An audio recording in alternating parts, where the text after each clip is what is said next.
Hello दोस्तों, कैसे हैं आप सब। आप सभी का शुभ ट्रेडिंग एकेडमी के चैनल पर बहुत बहुत स्वागत है। आइए दोस्तों, आज निफ्टी के एनालिसिस करेंगे, बैंक निफ्टी की एनालिसिस करेंगे और फिर निफ्टी को देखेंगे। और हम थोड़े से निफ्टी के अंदर थोड़ी सी डीप एनालिसिस करेंगे क्योंकि वो मेजर एक इंडेक्स है इसीलिए। तो आइए दोस्तों स्टार्ट करते हैं। ये आपके सामने वनडे का चार्ट ओपन हो चुका है। हम यहाँ से बात करते हुए आ रहे हैं कि हमने एक बॉटम बनाई थी, उसके बाद में हमने एक ये वेव स्टार्ट करी, ये वाली जो हम काउंट करते हुए आ रहे हैं। मैं आपको दिखा देता हूँ वनडे चार्ट के ऊपर कि ये हमारी एक फर्स्ट वेव जो है वो यहाँ पर कंप्लीट हुई थी, सेकंड वेव हमारी यहाँ पर कंप्लीट हुई थी, थर्ड वेव हमारी यहाँ पर कंप्लीट हुई थी, फोर्थ वेव हमारी यहाँ पर कंप्लीट हुई थी और फिफ्थ वेव हमने यहाँ पर मार्क करी थी। अब इसी चार्ट को मैं एक बार 1 घंटे का चार्ट कन्वर्ट कर देता हूँ। हमारी शुरू से यहाँ से बात चलती हुई आ रही इस वाले एरिया से कि हमारी सी वेव फेलियर बनने के बाद में हमने यहाँ पर फर्स्ट वेव बनाया, सेकंड वेव बनाया, थर्ड वेव बनाया, यहाँ पर ये फोर्थ वेव बनाया और मैंने आपको बताया था कि हम एक फिफ्थ वेव का हाई और लगाएंगे। और हम जब लास्ट मेरा वीडियो अपलोड हुआ था तब हम यहाँ पर थे, तब मैंने आपको एक टाइटल लगाते हुए बताया था कि एक पेंडिंग मूव अभी बचा हुआ है। तो यानी कि जो पेंडिंग मूव था वो यही था कि ऊपर का हमें एक टॉप क्रिएट करना है और वो टॉप मैंने आपको ये भी बताया था कि 17,750 17,800 के आसपास हो सकता है। और वो कैसे बताया था मैंने आपको ये भी निकाल के बताया था। मैं आपको एक बार वापस से बता देता हूँ कि हमारी यहाँ से जो फर्स्ट वेव स्टार्ट हुई है और ये जो हमने थर्ड वेव का हाई पॉइंट लगाया, इसका हमने एक्सटेंशन यूज़ करा था। तो मिनिमम टारगेट जो था फिफ्थ वेव का वो होता है 38% के आसपास, 18,650। उसके बाद में मैंने आपको बताया था अगर ये थोड़ा सा और एक्सटेंड ऊपर की तरफ होता है तो ये कम से कम जो टारगेट है वो देगा आपको 18,800 के आसपास। तो डॉट इसने हम देख लेते हैं कि क्या टारगेट अचीव करा, देख लेते हैं एक बार। इस वाली कैंडल का हाई है 18,777 यानी कि 18,777 यानी कि 800 से मात्र 23 पॉइंट दूरी है। तो यानी कि अपना एक टारगेट पूरा अचीव करा है। इसी को वापस मैं 1 घंटे के अंदर चार्ट को डेवलप करके वापस बता देता हूँ कि हमारी यहाँ तक पूरी बात हुई थी इस वाले एरिया के आसपास तक। तो दोस्तों ये वाला जो टारगेट था पूरा का पूरा कंप्लीट हो चुका है। निफ्टी का जो यहाँ से लेके एक वेव का जो स्ट्रक्चर होता है जो यहाँ से स्टार्ट हुआ था वो यहाँ पर जाकर कंप्लीट हो चुका है। अब हम देख लेते हैं कि आने वाले वीक में क्या होने की प्रोबेबिलिटी है और आने वाले समय में उसकी क्या प्रोबेबिलिटी, उसको पूरा समझ लेते हैं। कि जैसा दोस्तों आप जानते हो कि जब भी हमें फिफ्थ वेव ऊपर की तरफ मिल जाती है और हम उसके आइडेंटिफाई करते हैं तो हम 2-4 ट्रेंड लाइन को ड्रॉ करते हैं। उसके बाद में जब भी 2-4 ट्रेंड लाइन जो होती है वो ब्रेक हो जाती है नीचे की तरफ, इसी के समान अंतर में पैरेलल हमें एक लाइन और ऊपर की तरफ खींचनी होती है फिफ्थ वेव पता लगाने के लिए। वो मैं आपको बता देता हूँ कैसे हम पता लगाते हैं वेव के अंदर कि फिफ्थ वेव यहाँ पर बन गई है इस तरीके से। यानी कि ये जो 2-4 ट्रेंड लाइन है ना, इसी के समानांतर हमें एक लाइन लगानी होती है। जब ये ऊपर की तरफ टेस्ट हो जाती है या फिर आइदर नीचे की तरफ ब्रेक कर जाती है तो हम ये मान लेते हैं कि फिफ्थ वेव ऊपर की तरफ टच हो गई है। लेकिन ये फिफ्थ वेव ऐसे अगर ऐसे देखेंगे तो बहुत ऊपर आ रही है, तो इस केस में ये वाला केस अप्लाई नहीं हो पाएगा क्योंकि एक रिट्रेसमेंट जो होती है वो कंप्लीट हो चुकी है इसीलिए। तो हमारा जो 2-4 ट्रेंड लाइन है ये अभी भी ब्रेक नहीं हुआ है इस वाले एरिया के आसपास। तो यानी कि पैटर्न कन्फर्मेशन अभी भी नहीं हुई है कि ये फिफ्थ वेव कंप्लीट हो चुकी है। लेकिन वेव स्ट्रक्चर के अंदर और थर्ड वेव के नीचे आने के बाद में ये कंप्लीट हो जाता है कि एक बार उस तरफ दिशा ले चुका है कि ये पैटर्न अपना कहीं ना कहीं कंप्लीट करने वाला है या कर चुका है। तो अब हम देख लेते हैं कि क्या इसकी आने वाले समय में प्रोबेबिलिटी। हम देख लेते हैं फिफ्थ वेव के अंदर कितने वेव बने। यहाँ पर हमारी बात चलती हुई आ रही है कि ये हमारा फर्स्ट वेव है, ये सेकंड वेव है, ये थर्ड वेव और मैंने फोर्थ वेव यहाँ पर मार्क किया था, ना कि यहाँ पर। ये फोर्थ वेव और ये फिफ्थ वेव, इस फिफ्थ वेव के अंदर छोटे छोटे 1 2 3 4 5 करके यहाँ पर कंप्लीट हो चुका है। और मैं ये मान के इसलिए चल रहा हूँ फिफ्थ वेव यहाँ पर कंप्लीट हो गई क्योंकि यहाँ से जो ये नीचे उतर के आया इसने थर्ड वेव का जो हाई पॉइंट होता है वो ब्रेक कर दिया। तो इसका मतलब अपने आप में ये बता रहा है कि ये पैटर्न ऊपर की तरफ कंप्लीट हो चुका है। अब हम देख लेते हैं कि आने वाले समय में इसकी क्या प्रोबेबिलिटी है। यहाँ पर आप देख सकते हो कि यहाँ पर एक मैंने ये ट्रेंड लाइन यूज़ कर रखी है जो कि ये स्ट्रक्चर नीचे की तरफ जो उतरा है उसको हमने ये वाला टच करते हुए कर रखी है। यानी कि ये जो नीचे की तरफ स्ट्रक्चर उतरा है यहाँ से ऊपर की तरफ, ये पूरा का पूरा 1 2 और ये पूरा हम अभी 3 के अंदर है। और इस 3 के अंदर भी इसने यहाँ से अगर मैं चेक करूँ तो टारगेट जो है वो ऑलमोस्ट एक्सटेंडेड वाले टारगेट दिए। यानी कि ये जो एक टारगेट होता है ना ये वाला 161 यहाँ तक अपना एक पूरा टारगेट हो चुका है। तो यानी कि मंडे को अब ये पूरी की पूरी प्रोबेबिलिटी बनी हुई है कि एक बाउंस बैक आ सकता है। अब हम एक बार ये देख लेते हैं कि मंडे को देखने की बजाय हम एक बार ये देख लेते हैं कि कुछ पैटर्न में क्या चेंजेस हो सकते हैं।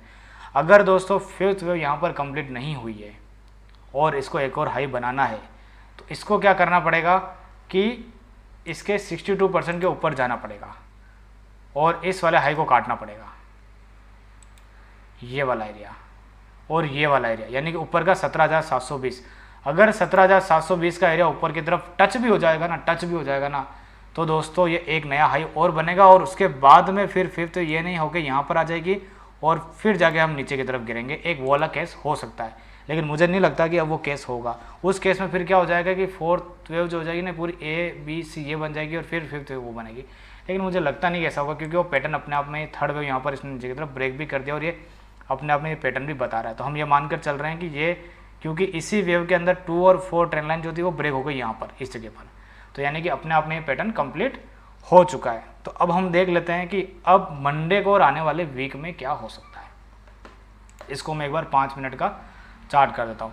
हमारी यहाँ पर एक इसके नीचे जो गिरावट स्टार्ट हुई उसके अंदर हमारा ये फर्स्ट, ये सेकंड, ये पूरा का पूरा थर्ड के अंदर ही चल रहे हैं हम, यानी कि मंडे के दिन अगर ये ट्रेंड लाइन ब्रेक हो जाती है ऊपर की तरफ, अब ये बिल्कुल पास आ चुकी है, जिसका लेवल आ रहा है मैं एक बार दिखा देता हूँ, जिसका लेवल आ रहा है 18,600, यानी कि 18,600 का लेवल जैसे ही ब्रेक हो जाएगा ना तो ये 1 2 3 कंप्लीट हो जाएगी और फोर्थ के अंदर हम एंटर हो जाएंगे। तो फोर्थ के अंदर हम जब एंटर हो जाएंगे तो फोर्थ वेव कहाँ तक आ सकती है? फोर्थ वेव दोस्तों मेरे हिसाब से कम यहाँ तक तो आराम से आ सकती है 18,650 और 18,660 इस एरिया के आसपास बिल्कुल आ सकती है।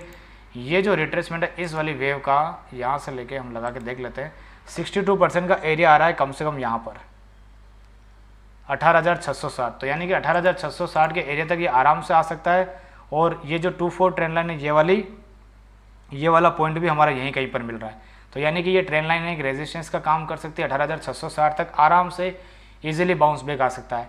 ट्रेंड जो है वो ऊपर का तभी चेंज होगा जब ये इस वाले पॉइंट के ऊपर आकर खड़ा हो जाएगा 18,680 और ये वाला एरिया ब्रेक हो जाएगा, तो मतलब नया हाई लग जाएगा, फिर घूम के आएगा कुल मिला के। ठीक है, कुल मिला के अब आना इसको नीचे ही है। तो हमने ये देख लिया कि फोर्थ वेव कहाँ तक जा सकती है, 18,660 तक जा सकती है। अगेन यहाँ पर आने के बाद में आपको शॉर्ट ही करना है और आपका जो स्टॉप लॉस बनेगा 18,720 का। अब आप 18,720 के स्टॉप लॉस के साथ शॉर्ट करते हुए चल सकते हो। अगर आपका ये स्टॉप लॉस हिट हो जाता है तो आप थोड़ा सा अवॉइड करना, फिर इसका हाई कटने देना, उसके बाद में फिर बेचना नीचे आने के बाद में। तो कुल मिला के अब यहाँ पर इस एरिया में आप जब भी शॉर्ट करते हो तो अब आपका जो स्टॉप लॉस बनेगा वो बनेगा 18,720 का। उसके बाद में होगा क्या कि ये 1 2 3 4 यहाँ का ही बनेगा इस वाले एरिया आसपास 18,650 660 और फिर हम वापस से नीचे की तरफ आएंगे। तो यानी कि ये एक 5 वेव के अंदर एक स्ट्रक्चर यहाँ पर कहीं ना कहीं इस वाले एरिया के आसपास कंप्लीट होगा। उसके बाद में हमें ABC बना के फिर वापस नीचे टूटेंगे। तो यानी कि ये जो नीचे का प्रोग्राम जो स्टार्ट हुआ है, कम से कम जो नीचे की जो गिरावट है वो कम से कम मेरे हिसाब से जो फिफ्थ वेव का जो लो पॉइंट है ये वाला 18,070 इसके आसपास आ सकता है।